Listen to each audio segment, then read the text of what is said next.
Bonjour à tous, bienvenue sur ma chaîne YouTube. Si c'est pour vous la première fois de regarder une de mes vidéos, quasiment je vous invite à vous abonner, à partager, à aimer, à commenter, vraiment à commenter parce que je crois que cette vidéo va demander aux gens de commenter et tout. Comme vous le voyez, je ne suis pas seule, je suis avec des belles filles, des belles personnes que moi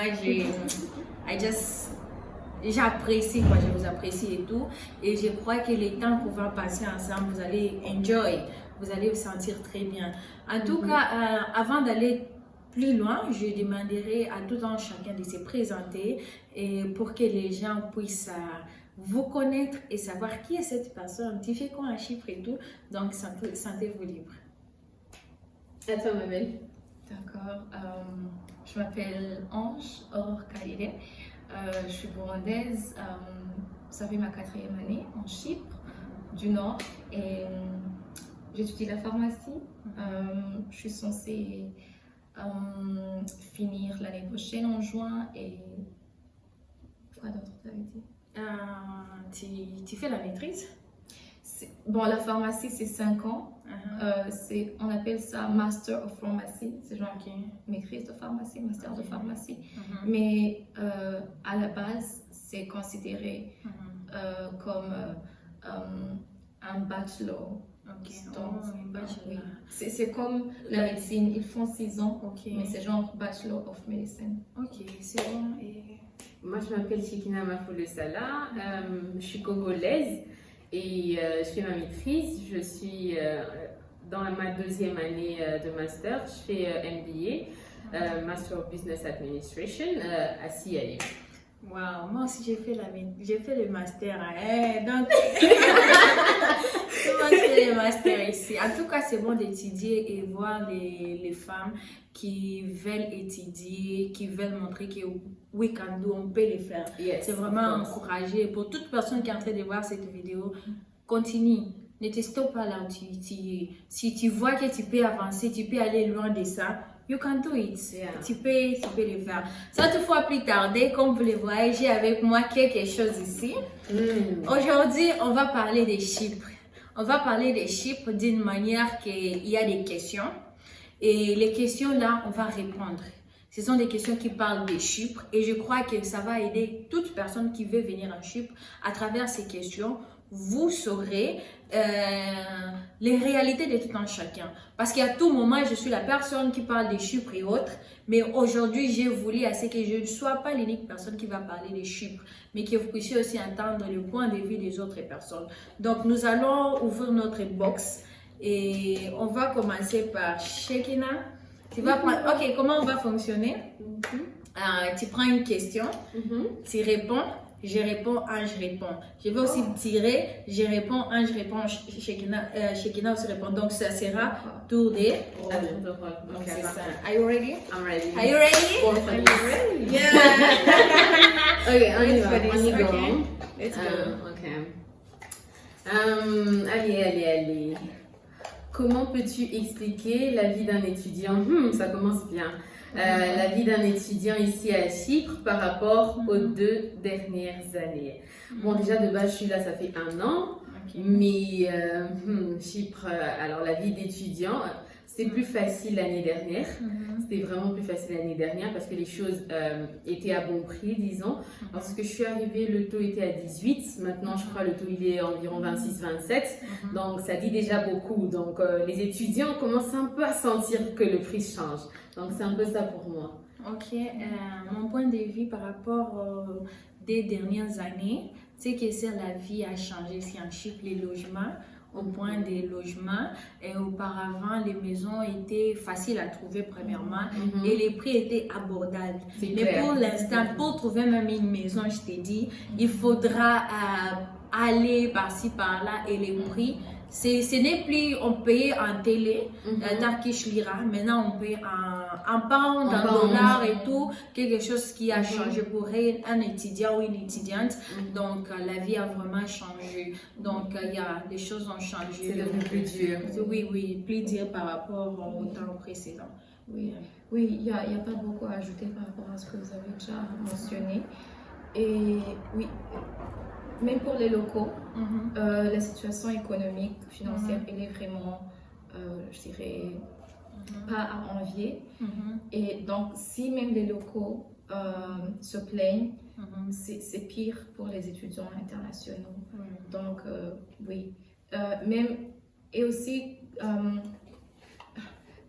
lorsque les étudiants internationaux trouvent un travail, ils sont payés en Turkish lira. Ils sont payés dans la monnaie turque, mais quand il est temps de payer le loyer, c'est dans les devises, pound, dollar, euro. Avant, c'était mieux parce que tu pouvais payer ton loyer en Turkish lira quand tu avais été payé en Turkish lira, donc c'était mieux. Mais maintenant, c'est pire parce que soit le loyer, même les études, tout est en devise, mais les travaux, les jobs, ils sont en Turkish lira. Et on peut parler aussi du prix du transport quand même, Oui. parce que le Oh transport, c'est devenu quelque chose. Oui. C'est devenu quelque chose, c'est catastrophique. Ils ont tendance d'attendre que l'année académique commence pour Parce qu'ils savent que les étudiants élever sont les obligés. Oui. C'est pas possible. Et aussi, un autre inconvénient, un autre problème que les étudiants rencontrent, c'est que lorsque le minimum wage, c'est quoi, le salaire minimum, le salaire minimum augmente, les employeurs ne t'informent pas. Donc, tu vas te retrouver en train d'être payé le salaire minimum d'il y a, disons, 3 mois, 2 mois. Lorsque les locaux sont en train d'être payés, Mieux payés. beaucoup plus que ce que tu es en train de recevoir, lorsque tu es aussi en train de travailler beaucoup plus que... Ben, en tout cas, pour vous dire qu'il y a beaucoup de choses qui ont changé vraiment. Je ne sais pas de votre côté si la vie aussi a changé. Essayez de mettre dans les commentaires pour que nous puissions savoir est-ce que la vie a changé, qu'est-ce qui a changé dans votre pays. Mes visiteurs, Ange, c'est à toi la balle. D'accord. Prends une brique. As-tu déjà vécu une expérience de racisme ici à Chypre? Si oui, explique. Wow. En tout cas, quand j'écrivais cette question, je me disais, should I put it? Oh no! But anyway, yeah. Bon, quand je suis venue ici, premièrement, j'étais très ignorante du racisme. Ça ne me venait pas facilement à la tête lorsque quelqu'un me traitait pas gentiment. J'étais genre, oh, c'est juste une personne qui n'est pas gentille. Mais il y a des fois où c'était très clair, évident que c'était du racisme. Oui, donc ça m'est arrivé quand je travaillais à un restaurant. Mais la personne qui était, disons, raciste envers moi, c'est une personne qui était déjà pas gentille envers même les autres. Elle traitait gentiment que des gens qui étaient ses supérieurs. Donc le moment où tu étais son inférieur et vulnérable, elle te traitait mal. Donc c'était du racisme, mais c'était aussi parce que c'était une personne qui était déjà pas une bonne personne envers les autres générations. Ben, pour moi, je vais donner un exemple typique et quelque chose que j'ai déjà remarqué. Par exemple, quand on sort de l'église la nuit, non pas seulement quand on est dans les bus et tout, tu verras que là où tu es, il y a une place vide. Mais ils préfèrent se mettre debout au lieu de se mettre. Et puis, tu te demandes, ok, tu essaies de comprendre. Pour la première fois quand j'avais... Il y a quelqu'un qui m'avait dit ça. Pour la première fois quand j'avais vu ça, ben, moi je ne savais pas. Mais quand j'ai trouvé les gens, ils étaient en train de parler de ça, j'ai compris. Ok, donc t'as compris j'ai directement compris que... directement que, yeah. C'est ça. Alors, moi, personnellement, j'essaie de pas trop me concentrer sur le racisme. J'essaie de faire ma vie sans, personnellement. Mais après, c'est vrai qu'il y a une expérience que j'ai vécue qui était à la fois raciste, à la fois drôle pour moi. C'est que je crois que je revenais de l'église et j'étais à la station. Je pense que j'attendais le bus et tout. Et il y a eu des garçons, des jeunes hommes qui ont commencé carrément à chanter. Donc, ils ont commencé à chanter, ils étaient là, waka waka, et moi, du coup, je ne savais pas trop comment me comporter. Je me disais que non, ils vont arrêter. Quand je me déplaçais, ils arrêtaient de chanter. Quand je revenais, ils recommençaient, Zamina, Mina, and I was like, oh my gosh, it was at the same time, c'était drôle, en même temps c'était quand même assez raciste parce que si ça aurait été un chinois, on n'aurait pas chanté Waka Waka. Mais après, j'essaie de prendre ça du bon côté et comme tu as dit, si une personne ne veut pas s'asseoir, elle aura mal au pied et puis c'est tout. Hein. J'essaie de ne pas avoir les choses du côté négatif de la chose. C'était du racisme gentil, ce que tu Exactement. C'est pas si méchant que ça. Oui. On continue? Yeah. On n'a pas vraiment beaucoup de questions. On n'a pas vraiment beaucoup de questions. Il nous reste que 3 ou 4 et tout. On termine la vidéo. Yeah, what is here? Est-ce que c'est difficile de trouver du travail à Chypre? Oh my gosh. Ce qui est sûr, c'est selon moi. Parce que tout le monde va donner son point de vue. Selon moi, je peux dire que c'est difficile de trouver du boulot en Chypre. Parce qu'il faudra beaucoup de processus. Je ne sais pas si c'est un pays de processus ou pas. Il faudra beaucoup de processus pour trouver, mais les gens trouvent. Mais c'est un peu compliqué. C'est vraiment compliqué pour trouver du boulot. Donc, c'était ça ce que je voulais dire. Yeah. Il y a une autre personne. Après, moi, je pense que ça dépend du boulot que tu cherches aussi. Parce que après, si tu cherches du boulot comme du boulot dans un office, dans un bureau, ça va être compliqué parce qu'il va préférer forcément donner du travail à son ami turc ou bien chypriote et tout. Mais après, lorsqu'on parle du travail de restauration, les maçons peut-être, ce genre de choses, après il y a beaucoup d'opportunités, surtout au niveau de Guernet. Mais dans un bureau, non, là c'est quasi impossible.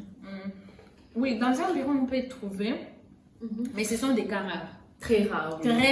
Très rare. Mais autre chose, là, on peut faire restaurant, construction et tout, des petites choses là, on peut faire. Oui, dans un bureau, c'est souvent au niveau des universités.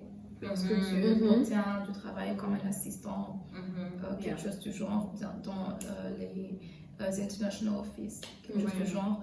Et en général, en Chypre, c'est facile de trouver un travail où tu es exploité et pas bien payé, mais c'est difficile de trouver un travail où tu travailles dans de bonnes conditions et tu es satisfait. Après aussi, une chose que j'aimerais ajouter, c'est si tu es noir mais que tu parles turkish, là tu as beaucoup d'opportunités quand même. Si tu parles la langue du pays, là tu vas vraiment te retrouver. Et moi je connais des gens qui travaillent dans les hôpitaux, des travails vraiment de bureau parce que c'est des noirs qui parlent turkish. Mais si tu viens juste avec ton anglais, ça va être plus compliqué. Donc en Chypre, l'anglais ne suffit pas. Il faut aussi apprendre les turkish. Ok, à mon tour. Alors, quelle est ta belle expérience que tu as déjà vécue ici à Chypre? Ah, oh my gosh, il n'y en a pas beaucoup. Hein. Il n'y en a pas beaucoup. J'ai l'impression qu'il y a beaucoup de déceptions ici à Chypre, mais je vais essayer de chercher. Ma belle expérience. En tout cas, dans la majorité des cas, mes belles expériences sont vraiment des expériences que j'ai vécues soit à l'église, soit par l'église. C'est-à-dire qu'on organise peut-être des rencontres de femmes, des conférences de femmes, où on fait des sorties entre femmes. On peut aller soit, je sais pas, à la montagne, à la plage, trouver des trucs pour vraiment s'amuser et tout. Là, par contre, oui. Mais sinon... la vie de tous les jours, c'est tous les jours, quoi. Oui. Ben, de mon côté aussi, je vais dire, quand j'ai eu à participer à des activités avec des gens, des amis et tout, c'est quand tu te sens que I needed this, j'avais besoin de ça. Tu te sens épanoui, tu te sens bien. Donc, ce sont des expériences que moi aussi, personnellement, j'ai eu à vivre ici en Chypre. Donc, c'est pas vraiment différent de ce que Shekina a dit. Bon, j'ai vécu ici pour 4 ans, donc j'ai sûrement beaucoup de belles expériences. Et oui, mais j'ai rencontré de bons amis ici et j'ai eu bien des opportunités. J'ai eu de bons boss. J'ai travaillé dans des endroits où les larmes que j'avais pleurées dans les endroits précédents ont été séchées par les personnes avec qui je travaillais, qui étaient très gentilles, où j'étais très bien payée. J'ai eu de bonnes expériences à l'église et à l'université, ouais, j'ai beaucoup. Ouais, de surtout bonnes ça. expériences ici. Sorry. Moi, je voulais dire, surtout, on a rencontré des bonnes personnes De aussi. belles personnes, Oui, on a y rencontré des personnes. C'est bon aussi, quand tu pars quelque part, tu rencontres des personnes qui marquent ta vie, qui t'impressionnent et tout. Ça fait aussi du bien. Yeah.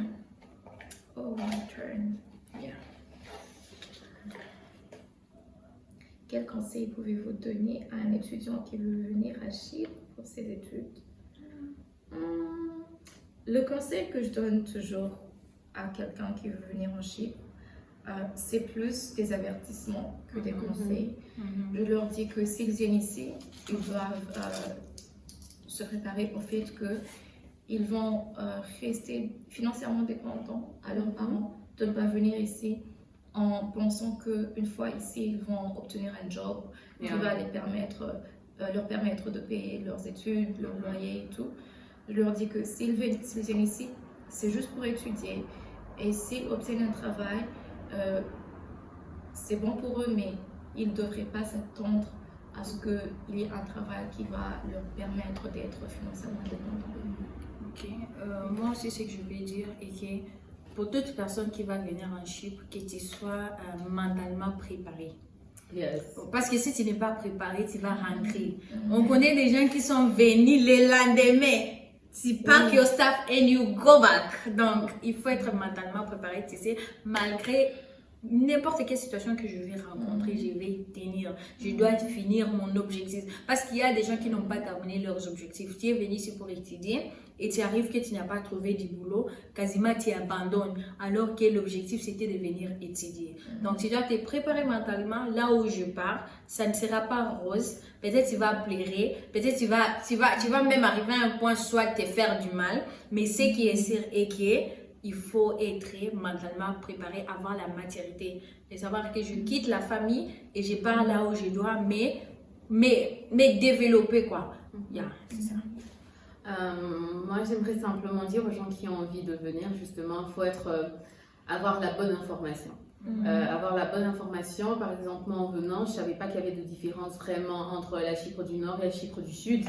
Et quand j'ai regardé, quand on m'a dit que tu allais en Chypre, j'ai regardé sur TikTok, j'ai vu des vidéos, mais waouh, on dirait la France à peu près. J'étais là, mais ça va être génial, ça va être X, Y, mais après, c'est en arrivant vraiment que tu comprends la différence. Tu cherches un tel endroit, on te dit que c'est au sud, tu cherches l'autre endroit, on te dit que c'est au sud.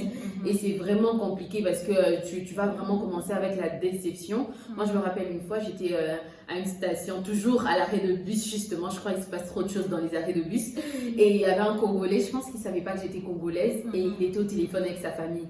Et il était en train de dire, je suis prêt à tout, ramenez-moi au pays, envoyez-moi un billet. Et ses parents étaient en train de dire, mais tu viens d'arriver il n'y a même pas une semaine, ramenez-moi au pays, il n'y a pas de travail ici. Mais il faut avoir juste la bonne information. Quand tu sais que tu viens étudier, c'est une chose. Mais si tu viens avec d'autres attentes, t'es déçu, quoi. Aussi, les bourses que les agents offrent, faut savoir que ça concerne que les frais de scolarité. Donc, si tu as une bourse de 75% ou 100%, le loyer et la restauration, c'est pas Rien à inclus. voir. Donc, ce qui est ça, informe-toi. Essaie de te renseigner, demande des informations. Si tu viens au nord, c'est au nord. Si tu viens au sud, c'est au sud. Parce qu'il y a des gens qui sont venus et quasiment ils sont partis. Donc, informe-toi pour ne pas être déçu. Exactement. Aussi, il faut qu'ils s'informent auprès des gens qui n'ont rien à gagner. Pas des agents. Pas des agents. À les emmener. Parce que les agents, ça, des fois, ce sont les étudiants qui sont ici qui sont des agents. Donc, même si c'est un étudiant qui est ici et qui dit qu'ils savent, ils connaissent la situation ici, du moment que c'est cette personne-là qui est en train d'appliquer pour toi, pour venir ici, il ne faut pas te fier à cette personne-là. Il faut demander qu'aux gens qui n'ont rien à gagner. Après, un bonus, c'est que j'imagine que tu es déjà en train de suivre la vidéo, donc abonne-toi à la chaîne, elle va te dire tout ce que tu dois savoir. Donc, like la vidéo. Oui, on est presque à la fin, donc c'est ça, on termine. La dernière question, quelle est la chose à laquelle tu t'attendais le plus avant de venir à Chypre? Quelle est la chose que tu t'attendais à beaucoup plus? Moi, je m'attendais à arriver en Chypre, je vais voyager dans d'autres pays. Dans les vacances, je vais aller en France, en Belgique et tout, mais arrivé. Quasiment, il n'y a même pas des ambassades. S'il y en a, c'est B. Il y a seulement des consulats et tout. Donc, c'est un peu compliqué pour voyager. Donc, je m'attendais vraiment, surtout des temps de vacances et tout, de voyager et autres. Mais je n'ai pas trouvé ça. Mais on peut voyager, mais ce n'est pas vraiment accessible. Comme dans d'autres pays, tu payes seulement les tickets et tu pars sans toutefois des visas et processus. Mais ici, il faudra, c'est tout un processus. Tout un processus. Et donc, il est bien à notifier que Chypre du Nord n'est pas dans l'espace Schengen, s'il vous plaît. Donc, quand vous venez, ne vous dites pas que vous allez commencer à traverser en Belgique, en France. Ce n'est pas possible. Donc, c'est la Chypre du Sud qui est dans l'espace Schengen, c'est pas Chypre du Nord. Chypre du Nord, c'est en plein milieu de l'Asie et de l'Europe, si vous voulez, mais c'est pas très stable. Donc, vraiment, venez vraiment en connaissance de cause de ce que vous êtes en train de faire. Et aussi, moi, l'une des déceptions quand même, c'est que quand je suis venue, j'ai vu qu'il n'y avait pas de neige, il n'y avait pas de métro, il n'y avait pas de... Enfin, je me suis dit, c'est chelou quand même. Et aussi, la manière avec laquelle le pays est construit, excuse-moi, mais il y a des pays africains qui sont mieux. Il y a des pays africains qui sont mieux. Donc ça aussi, c'était quand même une déception pour moi. Bon, je m'attendais à ce que ce soit un pays plus développé que ce que j'ai vu ici. Et aussi, je m'attendais à ce que ils parlent majoritairement anglais, parce que c'est ce que j'avais vu sur Google, que ils parlent 90% anglais et 10% turc. Figurez-vous. C'est le contraire. Et oui, c'est exactement le contraire. Donc, j'avais pas... je pense que la plupart de mes attentes étaient inconscientes. Donc, c'est parce que j'étais très excitée de quitter mon pays et aller à l'étranger, étudier à l'étranger. Donc, je me suis rapidement adaptée. Donc, le choc n'était pas trop dur pour moi aussi parce que j'aime comment le pays est calme. Et pour des gens qui préfèrent des places agitées, donc le choc était trop dur pour eux. Mais pour des gens qui préfèrent des places qui sont calmes et pas agitées, donc on s'est rapidement adapté. Non seulement c'est calme, mais il y a la sécurité. Oui, il y a vraiment la sécurité. Vous n'allez pas vous faire voler, cambrioler ou quoi que ce soit. Quand vous venez en Chypre du Nord, vous êtes en sécurité partout où vous allez. En tout cas, nous arrivons à la fin de cette vidéo. J'ai dit merci à mes amis qui ont accepté mon invitation et partagé de leurs propres expériences. Et je ne sais pas si vous avez un mot à dire avant de clôturer cette vidéo. En tout cas, merci de nous avoir suivis. Abonnez-vous massivement, déposez des likes, des commentaires et vraiment renseignez-vous comme il faut avant de venir. Parce que si vous avez la bonne information, quand vous venez, vous savez ce à quoi vous devez vous attendre. Et vous n'êtes pas déçus parce qu'il y a aussi des bons côtés à Chypre. Donc, il y a des bons endroits là où il y a de belles vues, de belles personnes à rencontrer. Donc, il y a de belles choses. Mais si vous aviez d'autres attentes, après, ça devient très amer. Donc, voilà, renseignez-vous bien. Oui, bon, j'ai deux choses à dire. La première, c'est que faut pas croire que être ici en Chypre va faciliter les procédures d'aller dans un autre pays de l'Ouest, genre espace Schengen, les États-Unis, le Canada. C'est mieux de faire les procédures à partir de ton pays en Afrique parce que être ici en Chypre, c'est genre ça te bloque. C'est dans la plupart des situations, tu as besoin de retourner à ton pays pour pouvoir obtenir un visa pour aller dans un autre pays.